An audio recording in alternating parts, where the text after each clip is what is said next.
તો મહીસાગર જિલ્લાના કડાણા તાલુકામાં સાંજના સમયે અચાનક ફૂંકાયેલા ભારે પવન અને વાવાઝોડાએ ગ્રામ્ય વિસ્તારોમાં ભારે નુકસાન સર્જ્યું છે. અનેક કાચા મકાનોના છાપરા ઉડી ગયા છે, જ્યારે વીજપોલ અને વૃક્ષો પણ ધરાશાયી થતા જનજીવન પ્રભાવિત બન્યું છે. મહીસાગર જિલ્લાના કડાણા તાલુકાના ગ્રામ્ય વિસ્તારોમાં ભારે પવન અને વાવાઝોડાના કારણે નુકસાનના દ્રશ્યો સામે આવ્યા છે. સાંજના સમયે એકાએક વાતાવરણમાં પલટો સર્જાતા ભારે પવન ફૂંકાયો હતો, જેના કારણે અનેક ગામોમાં ભારે નુકસાન થયું છે.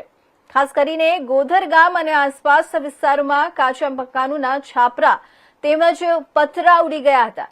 ગોધર ગામમાં અંદાજે 5 થી 6 મકાનોના છાપરા ભારે પવનમાં ઉડી જતા પરિવારોને ભારે હાલાકીનો સામનો કરવો પડ્યો છે. અનેક ઘરોમાં ઘરવખરીને પણ નુકસાન પહોંચ્યું હોવાની માહિતી સામે આવી રહી છે. વાવાઝોડાની અસર માત્ર મકાનો પૂરતી મર્યાદિત રહી નથી. કડાણા તાલુકાના વિવિધ વિસ્તારોમાં વીજપોલ ધરાશાયી થયા છે, જેના કારણે અનેક ગામોમાં વીજ પુરવઠો ખોરવાયો છે.